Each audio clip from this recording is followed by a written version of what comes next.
हाँ, hello students, ये हमारा electric potential and potential energy का एर्थ लेक्चर है। इसमें आज हम कुछ कॉम्पिटिटिव एग्जाम्स के न्यूमेरिकल को डिस्कस करेंगे।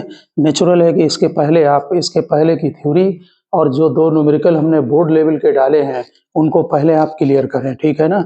और इसका पीडीएफ होगा, उसे निकाल कर उसके साथ साथ आप इसकी स्टडी करें, ठीक है। तो देखिए, हम स्टार्ट करते हैं क्वेश्चन को। हमने कई बार मोमेंट ऑफ इनर्शिया में, ग्रेविटेशन के चैप्टर में और इलेक्ट्रिकल में भी सुपरपोजिशन प्रिंसिपल का डिस्कशन किया है।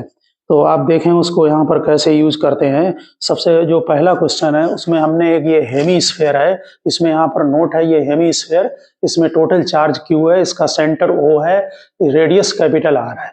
इस हेमीस्फेयर के जो चार्ज है Q यूनिफॉर्मली डिस्ट्रीब्यूटेड है, उसके ड्यू टू हमें सेंटर पर पोटेंशियल का कैलकुलेशन करना है। हेमीस्फेयर के ड्यू टू सेंटर पर पोटेंशियल का क्वेश्चन नोट कर लें। Find the potential at centre due to the charged hemispherical conducting body given sigma is the surface charge density. हमने इसको दो मेथड से आपको करके दिखाया है। यहाँ पर एक मेथड जो है आपका वो सुपरपोजिशन से है, वो बहुत आसान मेथड है और उसको आप सीखने की कोशिश करें। देखिए, potential due to whole sphere निकालें, लेकिन ध्यान रहे कि इसमें चार्ज अगर Q है तो जो ये वाला स्फीयर होगा जो टोटल वाला, उसमें चार्ज 2Q हो जाएगा क्योंकि वो इसका डबल है, ठीक। अब टोटल के ड्यू टू सेंटर पर पोटेंशियल का आपको मालूम है, स्फीयर के पर अगर चार्ज यूनिफॉर्मली डिस्ट्रीब्यूटेड है तो उसके सेंटर पर जो पोटेंशियल होगा वो 1/4 पाई एप्सिलॉन नॉट 2Q/R होगा। कंडक्टिंग बॉडी में जो पोटेंशियल सरफेस पर होता है वही पोटेंशियल सेंटर तक होता है। कॉन्सेप्ट को ध्यान रखें, ये पूरा इक्विपोटेंशियल वॉल्यूम होता है एक तरह का, ठीक है ना। इसकी रेडियस R है, जब इसमें चार्ज Q है तो इसमें 2Q हो गया, ठीक। अब अगर हम इसको कट कर देंगे और हेमीस्फीयर में आ जाएंगे तो इसका पोटेंशियल इसका हाफ हो जाएगा क्योंकि ये बॉडी इसकी डबल है, ठीक। तो जो पोटेंशियल यहाँ पर आपने निकाला है उसको आप हाफ कर दें। एक तरह से फार्मूला वही आपका आ गया जो कि पॉइंट चार्ज का होता है या जो टोटल स्फीयर का होता है 1/4 पाई एप्सिलॉन नॉट Q/R, लेकिन इसमें चार्ज इसी हेमीस्फीयर का है। टोटल में ये 2Q होके तब उसको हाफ किया गया है। अब हमको क्वेश्चन के अंदर सरफेस चार्ज डेंसिटी गिवन है, इसलिए हम सरफेस चार्ज डेंसिटी के टर्म्स में इसको निकालेंगे। तो कितना होगा, सिग्मा चार्ज Q है, इसका सरफेस एरिया होगा 2πr²। क्रॉस मल्टीप्लाई करिए, Q is equal to sigma into 2πr²। यहाँ पर Q की वैल्यू पुटअप कर दें आप तो ये आपका सिग्मा R/2 एप्सिलॉन नॉट आ गया, ठीक है। अब जरा आप देखें कि अगर हम इंटीग्रेशन से निकालते हैं तो उसमें वर्किंग काफ़ी करनी पड़ती है। हमने इंटीग्रेशन से निकालने को, लेकिन मेथड आपको मालूम होना चाहिए, स्पेशली जो कॉम्पिटिटिव एग्जाम दे रहे हैं। तो सेकंड मेथड देखें, ये हेमीस्फीयर है, इसमें ये वाई एक्सिस ले लिया, ये एक्स एक्सिस ले रहे हैं और जो वाई एक्सिस की लाइन है उससे हम थीटा एंगल पर डी थीटा थिकनेस की एक यहाँ पर रिंग बना ली, ठीक। ये रिंग है, रिंग में जो है नेचुरल है, यहाँ पर रिंग का रेडियस हमने स्मॉल r लिया है, इसका रेडियस कैपिटल R है। सेम क्वेश्चन है तो sine theta small r perpendicular upon आपका हाइपोटेनस यानी small r upon capital R हो जाएगा, ठीक। इसकी थिकनेस बहुत स्मॉल होती है और ये अगर इसकी रेडियस R है, ये d थीटा है, तो नेचुरल है कि theta is equal to arc by radius से इसकी थिकनेस r d थीटा होगी। अब इस रिंग का एरिया निकालें। इस रिंग का एरिया 2πr इंटू लेंथ होगी, जो रिंग बना रहे हैं उसकी जो रेडियस है वो स्मॉल r है, इसलिए उसके जो सरकमफ्रेंस होगा वो 2πr होगा, उसकी थिकनेस r थीटा है, दोनों मल्टीप्लाई करें तो इसका एरिया आ गया। स्मॉल r की यहाँ पर वैल्यू पुटअप कर दें तो ये एरिया रिंग का बन गया, ठीक है। नेचुरल है कि जो हेमीस्फीयर होगा वो बीच में ऐसे स्मॉल रिंग से मिलकर बना होगा, ओके। अब potential due to ring at the centre, ring के ड्यू टू जो पोटेंशियल होता है, ये रिंग बन रही है, ये सेंटर O पर निकालना है, रिंग का सेंटर नहीं है। सिंग यानी एक तरह से रिंग के एक्सिस पर है, हमने पोटेंशियल के उसमें आपको इसको ड्राइव करा रखा है। ये भी formula 1/4 pi epsilon not Q/R होता है, जो आप रिंग के ड्यू टू एक्सिस पर निकालेंगे। रेडियस जो R होती है वो ये वाली लगेगी, कैपिटल R, ये वाली, ये रिंग है, यानी कि उसके डेरिवेशन में ऐसा करते हैं कि एक स्मॉल चार्ज डी क्यू लेते हैं, उसका डिस्टेंस कैपिटल आर होगा और इंटीग्रेट करके डी क्यू का इंटीग्रेशन क्यू हो जाता है, तो इसलिए ये डायरेक्ट निकल आता है। अगर कोई डाउट है तो लेक्चर में देखें, उसमें हमने रिंग का कर रखा है। ओके, अब यहाँ पर क्यू की ये वाली वैल्यू पुटअप कर दी, इस जगह हमने इसको डायरेक्ट लिख दिया है sigma into area. Sigma surface charge density है जो कि गिवन है क्वेश्चन में, एरिया मल्टीप्लाई कर दें 2 pi r square sine theta d theta, तो इस तरह से ये पोटेंशियल डीवी जो आपने एक स्मॉल रिंग चूज की है उसका निकल आया है। ओके, ये डीवी ये आ गया। अब आप इसको इंटीग्रेट कर दें, जरा इंटीग्रेशन में लिमिट पर ध्यान दें। जो सबसे छोटी रिंग बनेगी वो यहाँ सेंटर पर बनेगी, वाई एक्सिस के ऊपर उसकी रेडियस 0 होगी, रिंग को बढ़ाते चले जाइए, ठीक है ना। तो जो एंगल होगा यहाँ पर, एंगल जो रिंग होगी उसका एंगल थीटा 0 होगा, और जो सबसे बड़ी रिंग बनेगी वो यहाँ पर बनेगी एक्सिस पर, एक्स एक्सिस के अलॉन्ग, नेचुरल है कि उसका एंगल 90 हो जाएगा। एंगल चेक करें, यहाँ पर एंगल 0 इंक्रीज करते करते π/2, ठीक, और दोनों तरफ कवर हो रहा है, इसलिए एंगल पर ध्यान रखें। जब एंगल दिया होता है और हम लिमिट लगाते हैं तो हम रेफरेंस लाइन को देखते हैं। हमारी रेफरेंस लाइन वाई एक्सिस है, यहाँ से हमने एंगल को थीटा लिया है, इसलिए यहाँ पर अलर्ट रहें। सब जो स्टार्टिंग में रिंग होगी उसका थीटा 0 होगा, रिंग को बढ़ाते चले जाइए, और एक्स एक्सिस पर जो सबसे बड़ी रिंग बनेगी उसका एंगल π/2 होगा। तो 0 से π/2 इसको इंटीग्रेट कर दीजिए, तो ये आपका answer sigma r/2 epsilon not आएगा, जो कि इससे मैच कर रहा है। नेचुरल है, आप समझ रहे होंगे कि सुपरपोजिशन बहुत आसान है। अभी हम आप किसको, ये कंडक्टिंग है, थर्ड क्वेश्चन में हम नॉन कंडक्टिंग का भी आपको बताएंगे, डायरेक्टली सुपरपोजिशन से हम निकाल सकते हैं उसको। ओके, अब एक पॉइंट हमने यहाँ नोट कर दिया है, और ये ध्यान रखना कि हमने हेमीस्फीयर का जो इलेक्ट्रिक फील्ड है वो लेक्चर जो 17 है इलेक्ट्रोस्टैट का, उसमें हमने उसको निकाल रखा है 17 लेक्चर में। और हेमीस्फीयर का जो इलेक्ट्रिक फील्ड होता है वो σ/2 एप्सिलॉन नॉट होता है। तो ये जरा थोड़ा सा लर्न कर लेना, जो लोग कॉम्पिटिटिव एग्जाम अभी दे रहे हैं वो दोनों फार्मूले ये लर्न रखना, हेमीस्फीयर के सेंटर पर पोटेंशियल और उसका इलेक्ट्रिक फील्ड। ओके, अब आप सेकंड क्वेश्चन को देखें। सेकंड क्वेश्चन में हमने पोटेंशियल ड्यू टू क्वाड्रुपल लिया है। क्वाड्रुपल जो है जैसे डाइपोल होता है उसी तरह से इसमें डाइपोल में 2 चार्ज होते हैं, इसमें 4 होते हैं चार्ज, इस तरह से रखा हुआ है। ये +q चार्ज है, ये -2q चार्ज है। ये -2q चार्ज बहुत ही स्मॉल डिस्टेंस पर होते हैं, उसको एक साथ दिखा दिया जाता है -2q। ये +q है, तो 2 डाइपोल बन रहे हैं यहाँ पर, एक डाइपोल मोमेंट -q से +q इधर और एक इस तरह, इसको मिलाकर हम इसे क्वाड्रुपल बोलते हैं। तो जरा नोट कर लेना 2 लाइन, या PDF से आप स्टडी कर लेना। An electric quadruple consist of 2 electric dipole so arranged that they almost but not quite cancel each other। ये कैंसिल बिल्कुल नहीं करेंगे एक दूसरे को, ठीक है ना, cancel each other in their electric effect at distant point। ठीक, अब हमें पोटेंशियल का कैलकुलेशन यहाँ पर करना है। ये हमने जेड एक्सिस ले लिया है, ये एक्स एक्सिस ले लिया है, स्मॉल r डिस्टेंस पर ये पॉइंट हमको यहाँ पर ले रहे हैं P। हमें इस पॉइंट पर पोटेंशियल को निकालना है। हमने ऊपर लिख दिया है potential VR for the point on the axis. देखिए पोटेंशियल इस Q से इसकी जो डिस्टेंस है, ये डिस्टेंस स्मॉल d दी है, ये स्मॉल d दी है, तो जो Q से डिस्टेंस है वो r-d होगी। सेंटर वाले से डिस्टेंस जो है वो ये आपकी यहाँ से यहाँ तक की टोटल डिस्टेंस r है, और इसकी डिस्टेंस यहाँ से यहाँ तक ये d है, और ये r है तो r+d है। चेक करें, Q/r-d, इसके लिए -2q एक साथ लिखा डिवाइडेड बाई r, और ये Q की डिस्टेंस यहाँ से यहाँ तक की r डिस्टेंस पर जो पोटेंशियल कैलकुलेट करना है वो r+d है। अब आप इसका एलसीएम ले लेना, r-d, r+d का r² - d², r और आ जाएगा। Q को कॉमन लेकर आप इसमें न्यूमरेटर को सॉल्व कर लें तो 2d² आ जाएगा, कुल मिलाकर 2q d² होगा। ओके, अब हमें जैसे हम डाइपोल में डेरिवेशन करते हैं कि r ग्रेटर देन d या d लेस देन r, ठीक उसी तरह से यहाँ पर भी करने के लिए r को इसमें बाहर कॉमन ले लिया तो ये d²/r² हो गया। ठीक, अब अगर d लेस देन r है तो यहाँ पर r³ आ जाएगा, ये वाली क्वांटिटी 0 हो जाएगी, d/r नियरली टेंड्स टू 0 हो जाएगा। यहाँ पर जैसे आप डाइपोल मोमेंट पढ़ते हैं क्या होता है, charge into distance between 2 charge, यानी Q × 2L। ठीक उसी तरह से यहाँ पर कैपिटल Q से ये लिखा गया है, ये = 2q d², ये है 2q क्यू डी स्क्वायर। ये called electric quadruple moment of the charge assembly. जो चार्ज असेंबली है उसका हम इलेक्ट्रिक क्वाड्रुपल मोमेंट बोलते हैं, जैसे वहां पर इलेक्ट्रिक डाइपोल मोमेंट बोलते हैं। ठीक है, तो यहाँ पर इस टर्म्स में ये फार्मूला आ गया। यहाँ पर ध्यान दें, पोटेंशियल का जो फार्मूला हम पॉइंट चार्ज का पढ़ते हैं वहां पर पोटेंशियल V प्रोपोर्शनल 1/r होता है। डाइपोल में जब हमने किया था तो V प्रोपोर्शनल 1/r स्क्वायर होता है, और क्वाड्रुपल में जब पढ़ रहे हैं तो 1/r क्यूब होता है। इसमें हमने कुछ लाइनें नोट की हैं, हम उनको आपको बताते हैं। क्वाड्रुपल जो है is the two equal and opposite dipole हैं। 1/r पार्ट जो होता है, 1/r आता है पॉइंट चार्ज में, कॉल्ड मोनोपोल, क्योंकि वो एक ही चार्ज होता है। ठीक है ना।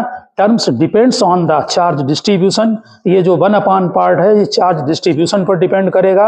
ये 1/r का जो पार्ट है वो मोनोपोल है। 1/r square is the dipole term होता है, और 1/r cube is the quadruple term है।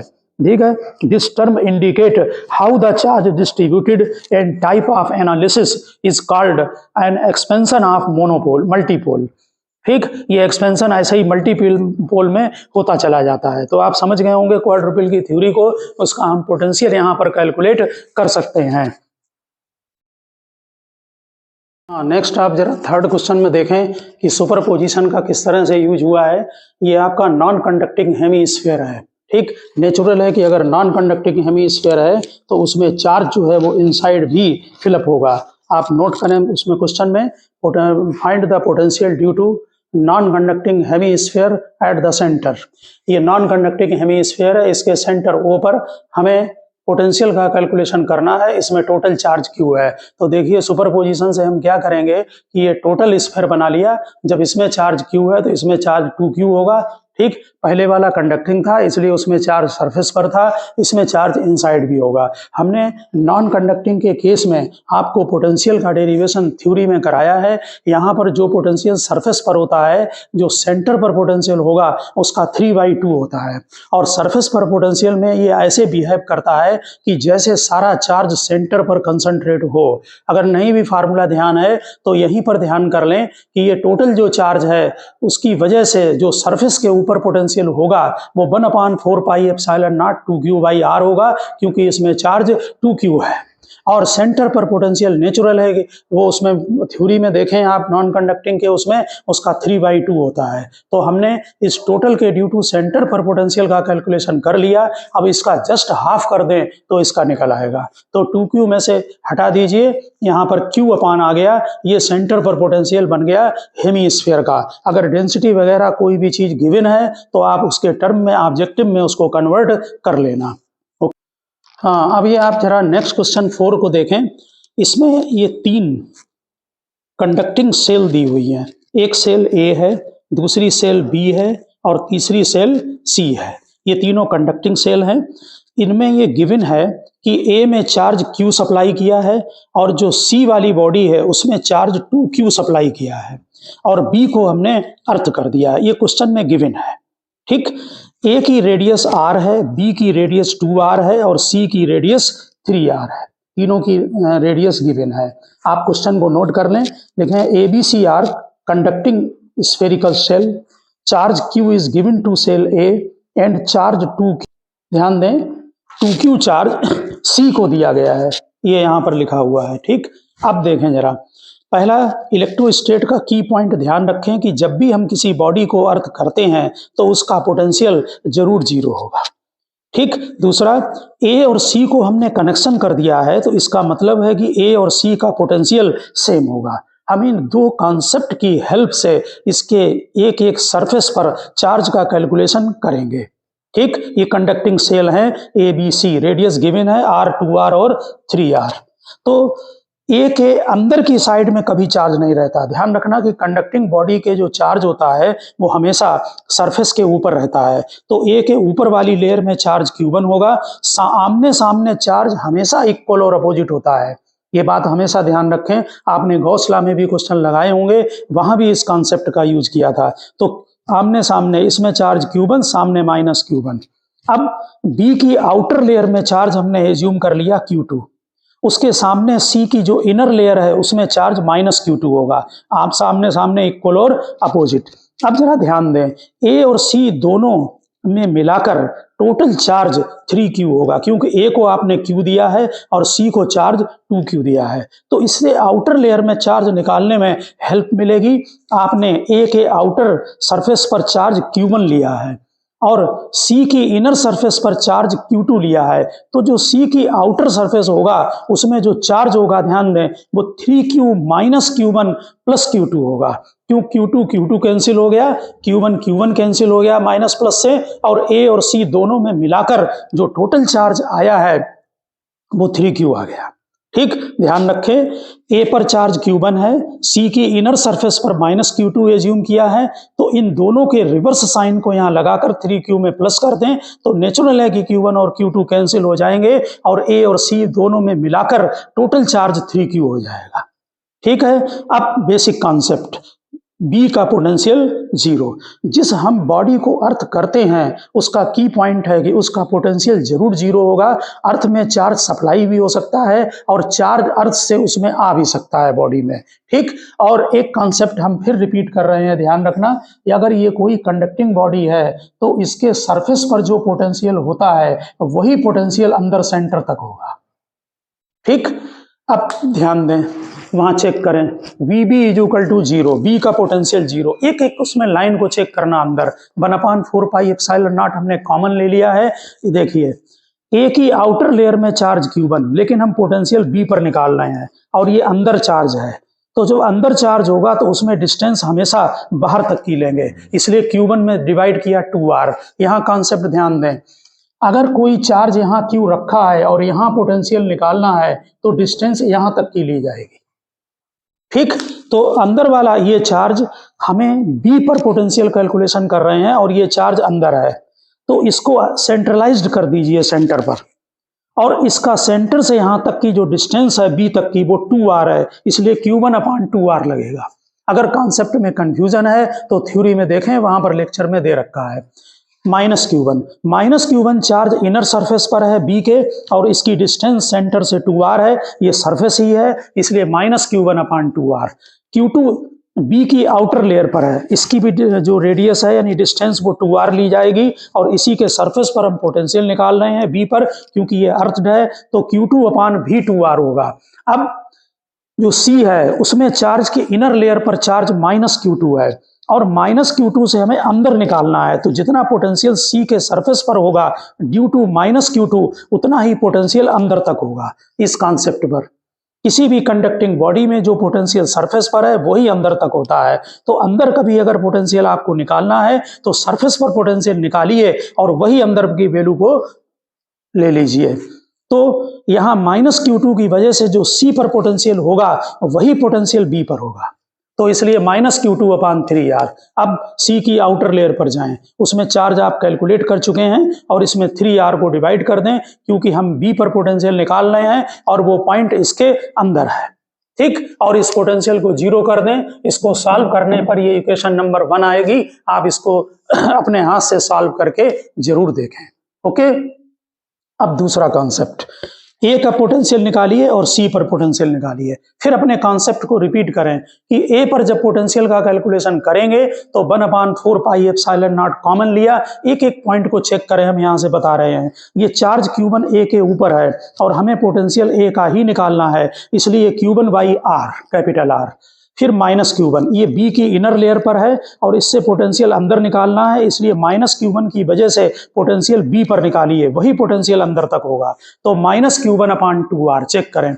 फिर q2 पर, ये भी बी की आउटर लेयर में है, ये बाहर है पॉइंट ए से, इसलिए डिस्टेंस बाहर तक की लगेगी यानी q2 तक की लगेगी, तो कितना आएगा 2r। चेक करें, q2/2r। फिर C की इनर लेयर पर जो चार्ज है वो -q2 है, उसकी जो डिस्टेंस है वो सेंटर से यहाँ तक की वो टोटल 3r है, और जो पोटेंशियल C के सरफेस पर होगा -q2 की वजह से वही पोटेंशियल हमारा B पर भी होगा, इसलिए -q2/3r। और आउटर लेयर में जो चार्ज है वो ये लिखा हुआ है 3q - q1 + q2, और ये भी इस आउटर लेयर पर है, इसकी वजह से जो पोटेंशियल C पर होगा वही पोटेंशियल इसकी वजह से A पर होगा, इसलिए डिस्टेंस 3r। अब C पर पोटेंशियल, C पर हमें आसान है निकालना, क्योंकि C का पॉइंट बाहर है और सारे चार्ज अंदर हैं या तो सरफेस पर हैं, इसलिए सभी में डिस्टेंस 3r लगेगी। इसका मतलब है कि अगर किसी कहीं पर चार्ज अंदर रखा है तो इसकी वजह से जो पोटेंशियल होगा वो अगर बाहर पर निकालेंगे तो डिस्टेंस बाहर तक की लगेगी। ओके, चेक करो, Q1/3R पहला आउटर, माइनस Q1/3R, सभी में 3R लगेगा, Q2/3R, फिर माइनस Q2/3R, फिर आउटर लेयर का चार्ज अपॉन 3R। ये इक्वेशन बन गई। VC VA और VC को इक्वल कर रही है, उससे हमारा ये इक्वेशन बनेगी। इक्वेशन नंबर 1 और इक्वेशन नंबर 2 को साइमल्टेनियसली सॉल्व करिए, इससे Q1 आएगा, Q2 आएगा, और फिर एक एक सरफेस पर हमने चार्ज लिख दिया है। A पर चार्ज Q1 कितना है, 6/11Q, हमने इस पर Q1 एज्यूम किया था, इसलिए वहां 6/11Q A के आउटर लेयर पर। B के इनर लेयर पर चार्ज, B के इनर लेयर पर चार्ज ये वाला, इसी के अपोजिट -6Q/11। इसकी आउटर लेयर में Q2 है, Q2 आप कैलकुलेट कर चुके हैं, -18/11, इसी का पॉजिटिव C की इनर लेयर पर होगा, और बाहर में चार्ज आपने लिखा है -3Q -Q1 प्लस Q2। तो यहाँ पर 3Q -Q1 प्लस Q2 में Q1 Q2 की हमने वैल्यू पुटअप कर दी है विद साइन। आप यहाँ पर चेक कर लें दो कॉन्सेप्ट, A और C इन दोनों पर मिलाकर चार्ज हर हाल में 3Q होगा। तो आप चेक कर लें, A पर चार्ज और C की इनर लेयर और आउटर लेयर सब मिलाकर चार्ज 3Q है, क्योंकि 6Q/11 ये कट हो जाएंगे, प्लस 18 इस माइनस से कट हो जाएंगे, और टोटल चार्ज 3Q आएगा। ठीक, हमेशा इस टाइप के क्वेश्चन में आप लोग ध्यान रखना कि अगर जिसको हम अर्थिंग करते हैं उसमें अगर इसमें चार्ज B पर नहीं दिया गया है, अगर आप B पर दें भी तब भी उसमें चार्ज कंजर्वेशन की पॉसिबिलिटी नहीं होगी। क्यों? क्योंकि जिसको आपने अर्थ कर दिया, समझ लो अर्थ एक सप्लाई लाइन की तरह काम करता है। अर्थ में चार्ज जा भी सकता है और अर्थ से चार्ज आ भी सकता है, ठीक है, लेकिन की पॉइंट ये होगा कि आप जिसको अर्थ कर देंगे उसका पोटेंशियल 0 होगा। इसलिए जो B की लेयर है उस पर आप कभी भी चार्ज अगर दिया भी जाए तो ध्यान रखना उसमें पोटेंशियल 0 रहेगा। अगर आप B की लेयर को देखें तो B की लेयर में चार्ज, B के आउटर लेयर पर चार्ज कितना है, -18/11Q, और B की जो इनर लेयर पर चार्ज है वो -6Q/11 है। अगर इन दोनों को आप प्लस करते हैं तो आपका 18 + 6 24 -24Q/11 आएगा। जरा इस पॉइंट पर ध्यान दें, आपने B को कोई भी चार्ज सप्लाई नहीं किया है, ठीक है, और लेकिन उस पर तब भी चार्ज है, ठीक है, वो आपका -24/11 टोटल चार्ज B पर है। वो क्यों है? क्योंकि वो अर्थ से सप्लाई हो गया। तो अर्थ सप्लाई कर सकता चार्ज, नेगेटिव चार्ज सप्लाई करने का मतलब है कि B की लेयर से इलेक्ट्रॉन निकलकर अर्थ को अर्थ से इलेक्ट्रॉन आकर उन्हें B को सप्लाई कर दिया है, ठीक। तो अर्थ में इलेक्ट्रॉन जा भी सकते हैं और आ भी सकते हैं, क्योंकि B में नेगेटिव है, इसलिए अर्थ से इलेक्ट्रॉन आकर B को उन्होंने सप्लाई कर दिया है और इसमें चार्ज टोटल नेगेटिव हो गया है। तो अर्थिंग करने का मतलब पोटेंशियल को 0 करना है, जो आप मेन पॉइंट है वो ध्यान रखना। हाँ, अब आप नेक्स्ट क्वेश्चन नंबर 5 नोट करें। इसमें जो क्वेश्चन नंबर 5 है उसमें आपको ये कोन दिया हुआ है डायग्राम में, और इसकी जो स्लोपिंग एज है उसमें चार्ज दे दिया गया है। आप क्वेश्चन को नोट करें, ये कोन है, इसकी ये स्लोपिंग एज है, इसकी लेंथ कैपिटल L है, और इसमें ये चार्ज दे दिया गया है केवल स्लोपिंग एज में प्लस चार्ज, ठीक है, नॉन कंडक्टिंग है, सीट है सिंगल। इसके ड्यू टू यहाँ पर पहले हमें कैलकुलेशन करना है कि इसमें टोटल चार्ज कैपिटल Q है स्लोपिंग एज पर, और स्मॉल q चार्ज को इन्फिनिटी से लेकर A पर ला रहे हैं, तो वर्क डन निकालना है। इसके लिए ध्यान रखना, जब कभी इसमें वर्क डन निकालना हो इलेक्ट्रोस्टैट में, तो यहाँ पर हम इस कोन के ड्यू टू यहाँ पॉइंट A पर पोटेंशियल का कैलकुलेशन करेंगे और फिर उसमें चार्ज मल्टीप्लाई करके वर्क डन निकाल लेंगे। तो क्वेश्चन जरा नोट कर लें, लिखिए, cone made of some non conducting material has a total charge capital Q distributed uniformly over the sloping surface of length capital L है। Calculate the energy required to bring up a small test charge small q from infinity to point A of the cone. The sloping length is capital L। Check करें, ये कोन है, ये इसकी sloping length है, इसको capital L ले लिया, इसमें चार्ज कैपिटल Q डिस्ट्रीब्यूटेड है। अब स्मॉल q को लेकर आना है A पर, तो पहले हम इसके ड्यू टू A पर पोटेंशियल का कैलकुलेशन करेंगे। नेचुरल है कि ये जो कोन होगा ये छोटे छोटे रिंग से मिलकर बना होगा, तो यहाँ से x डिस्टेंस पर dx थिकनेस की एक रिंग एज्यूम कर ली, इसका रेडियस स्मॉल r ले लिया है, सेमी वर्टेक्स एंगल थीटा ले लिया है। ओके, जो हमारा कोन है उसका जो रेडियस है वो हम कैपिटल R ले रहे हैं। ओके, अब जरा यहाँ देखिए, अगर हम यहाँ साइन थीटा लगाते हैं तो परपेंडिकुलर अपान हाइपोटेनस होगा, यानी कि R अपान x होगा, यानी कि R is equal to x sine theta. इसी तरह से अगर हम साइन थीटा इसमें टोटल ट्रायंगल में लगा दें बाहर, तो sine theta capital R upon L होगा, यानी capital R is equal to L sine theta होगा। ठीक, देखिए हम 3D में कोई भी बॉडी जब होती है सॉलिड, और हमें जब वेरिएबल केस में कैलकुलेशन करना है तो वहां पर रिंग, डिस्क या हॉलो स्फीयर का एजम्पशन लेना पड़ेगा पहले, तो इसमें ये रिंग से छोटे छोटे मिलकर बना हुआ है। ओके, अब इसमें चार्ज लीजिए, तो इसमें सरफेस चार्ज डेंसिटी सिग्मा ले ली इनटू इसका एरिया ds, एरिया हमने ds लिया है जो कि हमने यहाँ पर लिखा है, इस रिंग की रेडियस स्मॉल r है, तो इसका अंदर अंदर जो सरकमफ्रेंस होगा वो 2 पाई r होगा, इसकी थिकनेस dx है तो एरिया 2 पाई r इंटू dx होगा। अब सिग्मा को चेक कर लें, इसमें टोटल चार्ज कैपिटल Q है, इसमें आपको मालूम होगा स्लोपिंग एरिया जो है वो पाई r l होता है, इसमें वैल्यू हमने कैपिटल R की पुटअप कर दी तो पाई l स्क्वायर साइन थीटा आ गया। ओके, अब ये एरिया है, dq आप यहाँ पर समझ गए हैं, dq सिग्मा ds है, सिग्मा की वैल्यू आपको मालूम है, ds की वैल्यू मालूम है, इनका हम आगे यूज करेंगे। तो पोटेंशियल एट A पहले ड्यू टू चार्ज dq निकालें, यानी कि जो रिंग पर चार्ज है हम पहले उसके ड्यू टू निकालेंगे कि A पर पोटेंशियल कितना होगा इस रिंग की वजह से। तो अभी भी इसके पहले रिंग का आया था, आप डिस्टेंस जो लेते हैं वो रिंग के सरफेस से जिस पॉइंट पर पोटेंशियल निकालना है वहां तक की डिस्टेंस लेंगे, तो 1/4 pi epsilon not total charge ring पर dq है, और अपान x ये डिस्टेंस है। ठीक, सेंटर से मत ले लेना डिस्टेंस, ये ली जाएगी क्योंकि चार्ज की डिस्टेंस वहां से वहां तक x है।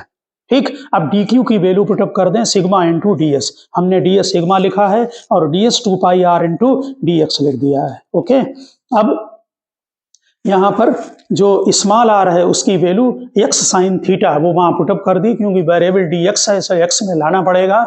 अब सारे कांस्टेंट को बाहर करें, थीटा यहाँ कांस्टेंट है इसलिए साइन थीटा कांस्टेंट होगा, dx अंदर रहेगा, इसको 0 से l इंटीग्रेट कर दें क्योंकि l यहाँ पर टोटल लेंथ है और x वेरिएबल है, x की वैल्यू यहाँ पर 0 होगी और यहाँ पर l होगी, इससे आपका पोटेंशियल आ गया।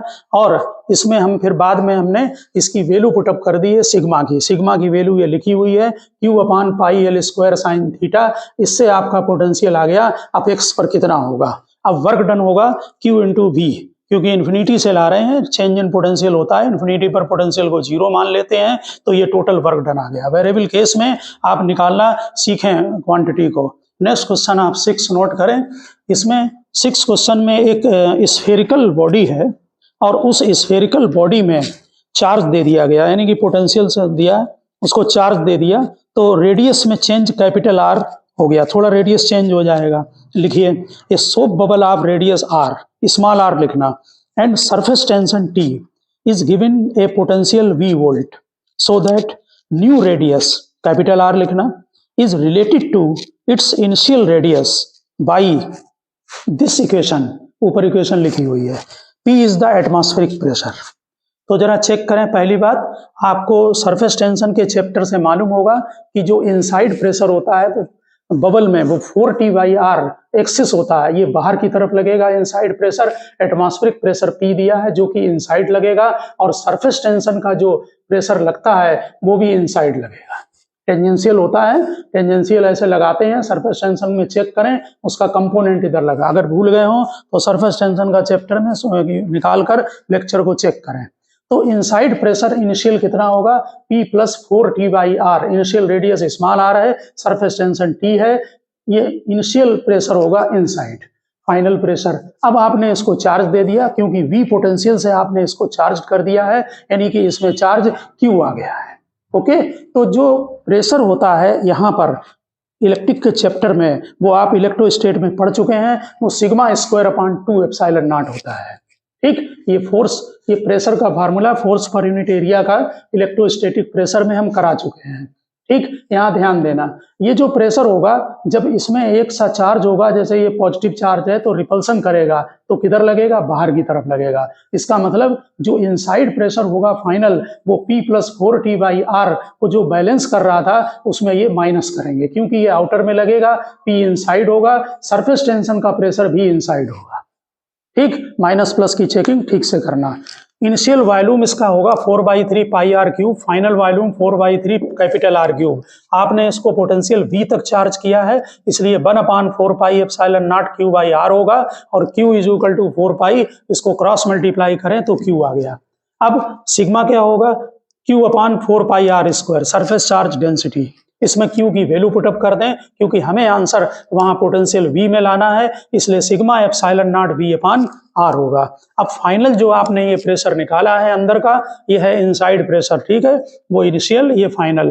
तो जो फाइनल प्रेशर आपने निकाला है उसमें यहाँ पर ये वैल्यू सिग्मा की जो निकाली है वो पुटअप कर दें, बाद में ये एप्सिलॉन नॉट कट हो जाएंगे, क्योंकि वहां पर स्क्वायर है, इसलिए एप्सिलॉन नॉट का स्क्वायर और V का स्क्वायर आ गया है। अब बॉयल्स लॉ लगा दें। वैसे जनरली क्वेश्चन में देना चाहिए अंडर आइसोथर्मल कंडीशन, लेकिन ध्यान रखने इस टाइप की क्वेश्चन में आप बॉयल्स लॉ को डायरेक्ट लगा सकते हैं। PI BI is equal to PF VF, P1 V1 is equal to P2 V2। PI आप यहाँ पर निकाल चुके हैं, PF निकाल चुके हैं, इनिशियल वॉल्यूम मालूम है, फाइनल वॉल्यूम मालूम है, इनकी वैल्यू पुटअप करें तो आपके ऊपर वाला एक्सप्रेशन आ जाएगा। ये एक्सप्रेशन आपका ऑब्जेक्टिव के लिए है, और इसको थोड़ा सा ध्यान रखना, अगर किसी बॉडी को चार्ज देते हैं तो उसका प्रेशर किस साइड को एक्ट करेगा। हाँ, आप इसके बाद इसमें नेक्स्ट क्वेश्चन 7th को नोट करें। देखिए, इसमें 3 चार्ज दिए हुए हैं, 2Q, Q और 8Q। इनका अरेंजमेंट करना है कि जिससे इनकी पोटेंशियल एनर्जी मिनिमम हो। तो पहले क्वेश्चन को आप नोट करें प्लीज। लिखिए 3 charges Q, 2Q and 8Q are to be placed on a 9 centimeter long straight line. Find position where the charges should be placed such that potential energy is minimum। देखिए, 3 charge जब रखे होते हैं किसी भी system में तो potential energy के जो पेयर बनते हैं वो 3 पेयर बनेंगे। ठीक, तो पोटेंशियल एनर्जी का जनरल फार्मूला ये होगा, जो कि आपको मालूम होना चाहिए, 1/4 pi epsilon not Q1 Q2/R12 plus Q2 Q3/R23 plus Q1 Q3/R13।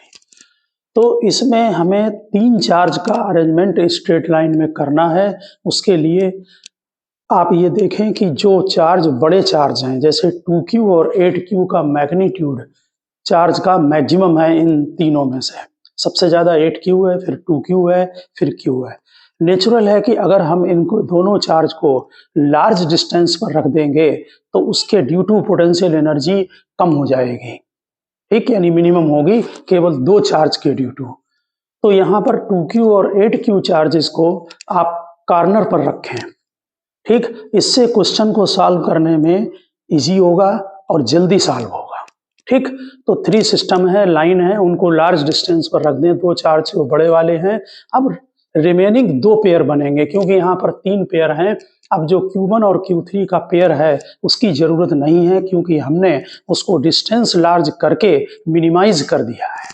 Okay, अब इलेक्ट्रिकल पोटेंशियल एनर्जी आपका 2 रिमेनिंग पेयर की ले लो। तो जो रिमेनिंग पेयर 2 बचते हैं, एक 2Q और एक Q और 8Q, तो इनको मल्टीप्लाई कर लें। आपको फार्मूला मालूम, ऊपर वाले में वैल्यू पुटअप करते हैं। Q1 Q2/X, हमने मान लिया कि 2Q से जो Q चार्ज है वो X डिस्टेंस पर रखा है, टोटल डिस्टेंस 9 है, तो ये डिस्टेंस 9 - X हो गई। तो ये डिस्टेंस X हो गई, और इन दोनों का जब पेयर बनाएंगे तो 9 - X हो गई। अब हमें केवल 2 पेयर बनाने की ज़रूरत है, और किसी भी मिनिमा और मैक्सिमा के लिए आप अच्छी तरह से जानते हैं कि वो डिफरेंशिएट करके उसको 0 करना चाहिए। तो फॉर मिनिमम पोटेंशियल एनर्जी आप इसको डिफरेंशिएट करें और उसे 0 करें। तो U को पहले हमने ये कॉमन ले लिया, इन दोनों में से 2Q², तो यहाँ 1/X बचा, यहाँ पर 4/9 - X आया। अब इसको डिफरेंशिएट करेंगे और उसे 0 करेंगे। 1/X का डिफरेंशिएशन -1/X² होगा। इसका 4 अपान है 9 माइनस एक्स, तो ये -1 अपान 9 माइनस एक्स का स्क्वायर करके इसको दोबारा करें, चैन रूल लगाएं, 9 माइनस एक्स का डिफरेंशिएशन फिर से करें तो -1 आएगा। अब ये माइनस माइनस प्लस हो गया, अब दोनों को इक्वल टू के साइन में ले लें। एक बार रूट लेकर क्वाड्रेटिक नहीं बनाए, इन्हीं को यहीं रूट ले लिया करो। इसको रूट लेकर एक बार जब पॉजिटिव साइन लेते हैं तो x इक्वल टू 3 आ रहा है, और एक बार जब नेगेटिव साइन लेते हैं तो x इक्वल टू -9 आ रहा है। तो नेचुरल है कि x इक्वल टू 3 होगा, यानी कि ये चार्ज 3 सेंटीमीटर पर होगा और इनके बीच में डिस्टेंस 6 सेंटीमीटर की होगी। अब आप क्वेश्चन नंबर 8 को चेक करें। इसमें ये दो सर्कुलर रिंग हैं। ये हमने बता रखा है कि जो डॉटेड पोर्शन है वो समझ लीजिए कि बोर्ड के अंदर है और ये डार्क पोर्शन बोर्ड के बाहर है। इसकी रेडियस हमने R1 ले ली है, इसकी रेडियस R2 ले रहे हैं। इनके ये दोनों आमने सामने जो इनके सेंटर हैं वो एक ही स्ट्रेट लाइन में है। एक का सेंटर C1 है, दूसरे का सेंटर C2 है। C1 पर हमने जो पोटेंशियल है वो V1 लिया है, वो जो कि हमें कैलकुलेट करना है, और C2 पर पोटेंशियल V2 लिया है, वो भी कैलकुलेट करना है। इसमें R1 आपका 0.05 मीटर ये गिवन है, R2 0.09 मीटर गिवन है, और दोनों सेंटर टू सेंटर जो डिस्टेंस है वो 0.12 मीटर गिवन है। Charge Q 10⁻⁹ coulomb uniformly distributed है दोनों लूप के ऊपर। अब आप थोड़ा सा क्वेश्चन की लैंग्वेज हम बोल रहे हैं। Two circular loop of radius 0.05 metre and 0.09 metre are put such that their axes coincide and their center are 0.12 meter apart. Charge 10⁻⁹ coulomb is spread uniformly on the loop. Find the potential difference between the center of the loop. इनके और इनके बीच में potential difference को निकालना है। तो देखिए, जब आप V1 को यहाँ निकालेंगे तो एक तो पोटेंशियल अपनी रिंग की वजह से होगा, क्योंकि इस रिंग में चार्ज यूनिफॉर्मली डिस्ट्रीब्यूटेड है, और ये वाली जो रिंग रखी हुई है एक पोटेंशियल इसके ड्यू टू होगा। ठीक, तो इसके ड्यू टू जो पोटेंशियल है वो बिल्कुल पॉइंट चार्ज का फार्मूला काम करता है, 1/4πε0। इसमें चार्ज कैपिटल Q है, डिवाइड करते हैं R1 को, ये पोटेंशियल ड्यू टू अपने ही रिंग के ड्यू टू सेंटर पर पोटेंशियल आ गया। अब इसके ड्यू टू जब पोटेंशियल निकालते हैं सेंटर C1 पर, ये रिंग सामने रखी हुई है, तो इसकी जो डिस्टेंस है वो आपको ये डिस्टेंस लेनी होती है, ये वाली इंक्लाइंड, यानी C1 से इसके सरकमफ्रेंस तक। ठीक, तो ये नेचुरल है कि ये जो डिस्टेंस है यहाँ पर होगी आपकी यहाँ से यहाँ तक की, ये डिस्टेंस x है और ये R2 है, तो इसमें पाइथागोरस लगा देंगे। एक को समझ लें तो दूसरा समझ में आ जाएगा। ये डिस्टेंस लेनी होती है। ठीक है, रिंग में ध्यान रखना ये बात। ठीक, रिंग का हम लोग पोटेंशियल में हम करा चुके हैं और इसमें भी किया। जैसे यहाँ P पॉइंट पर आपको पोटेंशियल निकालना है, ठीक, और ये डिस्टेंस x है, ये रेडियस R है, तो यहाँ पर पोटेंशियल में ये डिस्टेंस लगाएंगे R² प्लस x²। ठीक, यहाँ पर एक स्मॉल चार्ज dq ले लेते हैं, उसको इंटीग्रेट करके q लिख देते हैं और सीधे पॉइंट चार्ज का फार्मूला बन जाता है। लेकिन जो डिस्टेंस है वो यहाँ से a से p तक की डिस्टेंस डाली जाएगी। तो जो V1 पर पोटेंशियल होगा वो उसके ड्यू टू जो पोटेंशियल होगा दूसरी वाली रिंग के ड्यू टू, उसमें डिस्टेंस R2² प्लस x² होगी। अब हम पोटेंशियल निकालेंगे दूसरी वाली रिंग के सेंटर पर, जो कि हमने V2 एज्यूम की है, तो उसमें भी चार्ज है, दोनों में यूनिफॉर्मली चार्ज डिस्ट्रीब्यूटेड है। तो दूसरी वाली रिंग के सेंटर पर पोटेंशियल अपने चार्ज के ड्यू टू 1/4πε0 Q/R2 होगा, और जो ये रिंग है इसके ड्यू टू वहां पर पोटेंशियल, उसके लिए जो डिस्टेंस हम आपसे लेंगे वो डिस्टेंस आप सरकमफ्रेंस से C2 तक की ये डिस्टेंस लेंगे, जो कि डिस्टेंस आपकी होगी R1² प्लस x²। तो यहाँ पर ध्यान दें, हमने जो डिस्टेंस ली है वो R1² प्लस x² ली है। अब आपको पोटेंशियल का डिफरेंस निकालना है, V1 माइनस V2। तो Q/4πε0 को कॉमन ले लें, यहाँ ठीक से चेक कर लें, V1 के टर्म पॉजिटिव होंगे, इसके टर्म नेगेटिव होंगे, तो 1/R1 पॉजिटिव, 1/R2 नेगेटिव, ये टर्म आपका 1/R2² प्लस x² पॉजिटिव और ये नेगेटिव।